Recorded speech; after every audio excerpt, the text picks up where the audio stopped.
नमस्कार, स्वागत है आपका आज की खबर में। मैं हूं आपके साथ महिमा शर्मा। बढ़ते उत्तराखंड की बड़ी खबरों की ओर। दिनेशपुर में शहीद भगत सिंह की जयंती बनाई गई। इस मौके पर युवा संगठनों ने भगत सिंह के चित्र को के समक्ष फूल अर्पित किए। इस दौरान युवाओं ने कहा कि एक महान स्वतंत्रता सेनानी और क्रांतिकारी थे चंद्रशेखर आजाद, और पार्टी के अन्य सदस्यों के साथ मिलकर उन्होंने भारत की स्वतंत्रता के लिए अभूतपूर्व साहस के साथ शक्तिशाली ब्रिटिश सरकार का मुकाबला किया।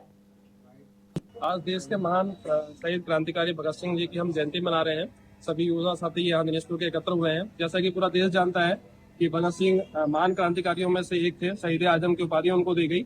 उसका सिर्फ मुख्य कारण यह था कि भगत सिंह के पास एक विचार था और वो आजादी के बाद भी भारत कैसा होगा इस विचार को लेकर संघर्ष कर रहे थे।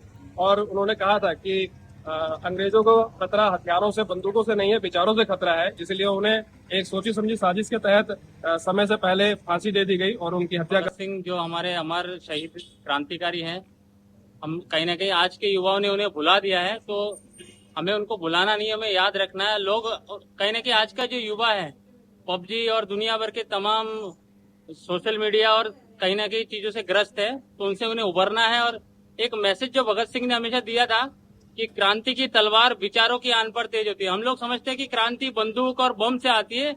उनका ये मानना था क्रांति लाने के लिए जो है, अगर हमें अपने विचारों को मजबूत बनाना होगा तभी क्रांति आ सकती है। भगत सिंह जो हमारे अमर शहीद क्रांतिकारी हैं, हम कहीं ना कहीं आज के युवाओं ने उन्हें भुला। खटीमा में पुलिस को बड़ी सफलता हासिल हुई है, जहां पुलिस ने अवैध तस्करी के विरुद्ध चलाए गए अभियान के तहत 2 आरोपियों को नेपाल से अवैध तरीके से लाई जा रही नेपाली लाइटर की 10 पेटियों के साथ हिरासत में ले लिया है। आपको बता दें कि नेपाली लाइटर की 10 पेटियों में 10,000 लाइटर है, जिसकी कीमत करीब 1 लाख रुपए बताई जा रही है। फिलहाल पुलिस ने मामला दर्ज कर लिया है और मामले की जाँच पड़ताल में जुटी है। उच्च अधिकारी के निर्देश पर लगातार चेकिंग अभियान जारी रहता है। आज भी चेकिंग के दौरान मुखबिर की सूचना पर 2 अलग अलग स्थानों से नेपाल से तस्करी कर लाई जा रही नेपाली लाइटर बरामद हुई है, जिसमें एक व्यक्ति कब्जे से 2 पेटियां तथा दूसरे के जो कार है उसमें से 8 पेटियां बरामद हुई हैं। बरामद माल को कब्जे पुलिस लिया गया है, जिससे नियमानुसार कस्टम विभाग को सुपुर्द किया जा रहा है। अग्रिम कार्रवाई कस्टम विभाग द्वारा की जाएगी।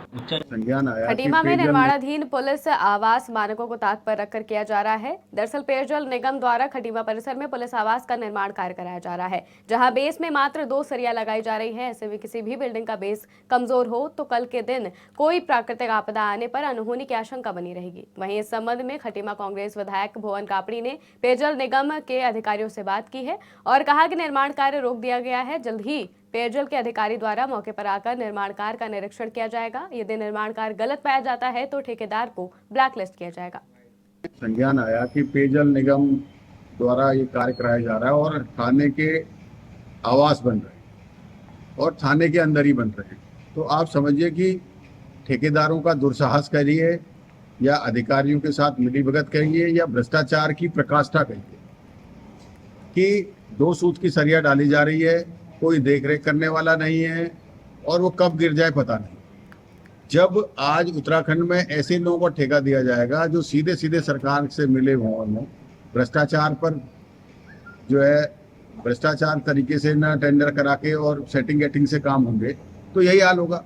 तो आज भी आपने मुझे वीडियो दिखाया, तो उसके बाद मैंने उसका संज्ञान लिया। पेयजल निगम के जो अधिकारी हैं, मैंने उनको फोन किया है और मैंने काम रुकवाया है और वो आएंगे। मैंने कहा आप इसलिए निरीक्षण करिए, फिर मुझे मिलिए। ऐसे जो है कि फोन आया। देहरादून के बाद हल्द्वानी में लव जिहाद पर जमकर बवाल हुआ है। बता दें कि एक युवती के घर में समुदाय विशेष के युवक के पहुंचने की सूचना पर हिंदुवादी संगठनों ने शुक्रवार को जमकर हंगामा किया। साथ ही युवक की दुकान और घर में तोड़फोड़ की और आग लगाने की कोशिश की। वहीं शांति व्यवस्था बनाए रखने के लिए सिटी मजिस्ट्रेट ने युवक की दुकान और घर को सील कर दिया। सिटी मजिस्ट्रेट AP वाजपेयी ने बताया कि खामियों के चलते मकान को सील कर दिया गया है। ASP ने कहा कि युवती की तरफ से कोई तहरीर नहीं देने पर कोई कार्रवाई नहीं की गई है। वहीं इस बीच लोगों ने क्या कुछ कहा, आप भी सुनिए। फोन आया मेरे पास कि दम्माडूंगा जो अम्बेडकर नगर चौकी है वहाँ पे एक केस हुआ था। उस केस में जो लड़की थी उसके भाई की ओर से एक कंप्लेन आई थी कि मेरे घर में एक मुस्लिम युवक घुसा हुआ है और वो मेरी बहन से लव जिहाद के चक्कर में है और मेरी बहन उसके वहाँ पहले से काम करती थी और वो आज मेरे घर में घुसा हुआ है। वो कंप्लेन उसने थाने में दी हुई है।